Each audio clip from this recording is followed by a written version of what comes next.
കഴിഞ്ഞ വീഡിയോയിൽ നമ്മൾ ചോദിച്ചിട്ടുണ്ടായിരുന്നത് ഹെസിറ്റേറ്റ് എന്നുള്ള വേർഡാണ്.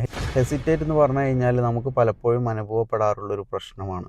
അതായത് മടി കാണിക്കുക, അല്ലെങ്കിൽ സംശയിച്ച് നിൽക്കുക എന്നൊക്കെയാണ് അതിൻ്റെ മീനിങ്. നമുക്കൊരു എക്സാമ്പിൾ നോക്കാം. Don't hesitate to ask for help if you need it. എന്തെങ്കിലും ഒരു സഹായം വേണമെന്നുണ്ടെങ്കിൽ അതിൽ ചോദിക്കാൻ മടിച്ച് നിൽക്കരുത് എന്നുള്ളതാണ് അതിൻ്റെ അർത്ഥം.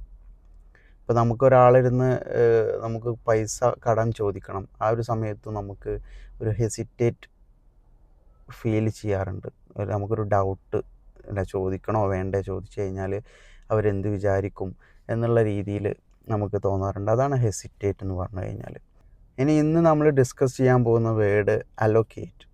അലോക്കേറ്റ് എന്ന് പറഞ്ഞു കഴിഞ്ഞാൽ നമ്മൾ പലപ്പോഴായിട്ട് കേൾക്കാറുള്ള ഒരു കാര്യമാണ് ഫണ്ട് അലോക്കേഷൻ, അല്ലേ?